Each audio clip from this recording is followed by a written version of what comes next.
Nagbilad nga kami ngayong araw guys. At dali-dali ko na nga sinuot yung panlaban ko dyan sa init. At dali-dali ko na nga sinuot yung panjama ko guys. Para nga hindi tayo masyado mainitan. Alam nyo naman guys, pakainit ngayong araw. Ngayong tag-araw.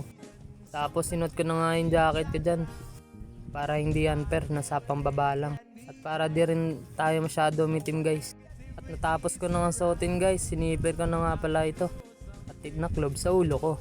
At nga nung natapos ko na suotin, bumaba na ako sa tinatambayan namin. Ito nga pala yung kasama ko magbilad ng palay. Ping ping. Papakita ko na sa inyo guys. Papakita ko sa inyo guys yung palay na binibilad namin. Ito nga pala yung pangkalagay ko dyan guys. So yung gagawin ko dito guys ay ibabaliktad natin yung palay. Kumbaga kung tawag dito, titipyokin na. Mga bandang alas 12 na dito guys. Kaya babaliktarin na natin yung palay. Para mas lalong tuyo yung palay guys.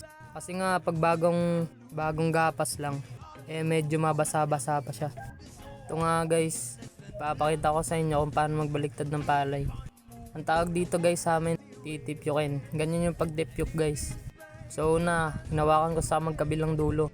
Tapos hilahin mo para yung palay bumaliktad at magsama-sama ulit. Tapos sa kabila naman magkabilang dulo, hilahin mo rin ito pabalik para magalo yung palay. Tapos ibabalik mo ulit sa dati yung screen. Ito na nga guys, tapos ko na nga ito baliktarin. Ganyan yun yung itsura niyan guys pag nabaliktad na. So ngayon, hukayin na natin to guys. Kumbaga ikakalat uli. So ipapakita ko sa inyo guys kung paano magkalat ng palay. Yung tawag dito sa hawak ko guys, kalaykay. Ito yung ginagamit pang ano ng palay, pangkalat. Ganito yung pagkalaykay ng palay guys. Kumbaga tawag dito sa amin pag-ukay. Ganito yung pag-ukay guys. So wala nga nagbibideo sa akin dyan. Isang kamay lang yung hawak ko, medyo mahirap. Sa kagawain naman din namin to dito guys kapag walang pasok. Pero ngayon guys, nag-stop na ako muna ng pag-aaral guys.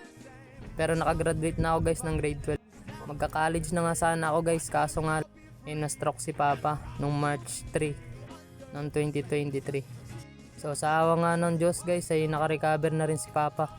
Kaya medyo kailangan pa niya ng alalay, kaya hindi mo na ako makapag-aral guys. Kaya kailangan muna natin magbanat ng buto para meron tayong ikain sa araw-araw. Ano nga guys, tapos ko na nga ukayin to, kalaykay. Makita niyo may itsura ko, pawis na pawis. Grabe yung init. Pupuntahan ko na nga yung kasama ko dyan. Bale ito pa nga yung nabilad namin guys.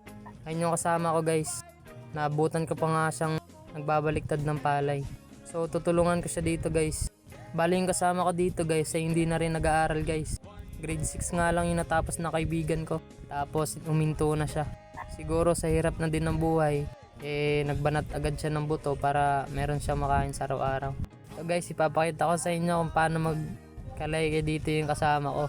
So inayos-ayos niya pala dito guys kasi medyo natatapon yung palay pag nukay. Dapat dito guys dahan-dahan ka lang. Tsaka saktuin mo lang yung pagkalaykay mo dito sa screen guys. Ganyan lang yung tamang pagkalaykay guys, dahan-dahan lang. Ang importante nga lang dito makalat yung palay. Tinulungan ko na nga siya dito guys para madali kami matapos. Kasi nga nagugutom na rin kami. Kasi alas 12 na kumbaga 12 o'clock na. At dali-dali na rin namin itong kinalaykay guys. Para madali matapos at makakain na rin kami. At natapos na din kami dito magkalaykay guys. At muntikan pa masagi yung kasama ko ng kalaykay. Ayun na nga, tapos na rin namin ikalaykay ito guys. Ganyan yung itsura niyan guys. Tapos namaya, uukay na lang ulit namin. At sa wakas makakain na rin kami guys at makakapahinga na rin. Kasi nga sobrang init.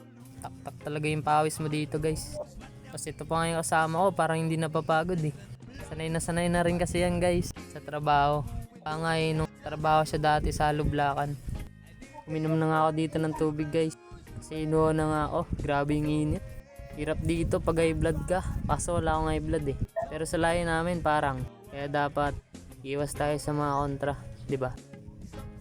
Kakain na nga kami dito guys, sa yung ulam namin oh. Isda nga lang ulam namin guys, mamsa. Pero parang baboy yung lasa niyan guys, sinigang. Sarap. Tara, kain tayo guys. Sheesh, padila-dila pa eh. Tatang gutom na yan. Ito na nga, first bite. Sarap. Sarap niyang guys eh. Parang baboy yung lasa ng mamsa. Kasi nga sa taba. Mataba nga pala yung nabili na isda guys na mamsa. Kaya napasarap yung kain namin. Sabaw pa lang ulam na eh. Pagkatapos namin kumain guys, nagpahinga na nga kami. Para bumalik-balik yung lakas namin. Buti nga may ceiling fan eh. Kaya mamaya masarap-sarap tulog namin dyan. Tapos pinagtripan ko pa yung kasama ko.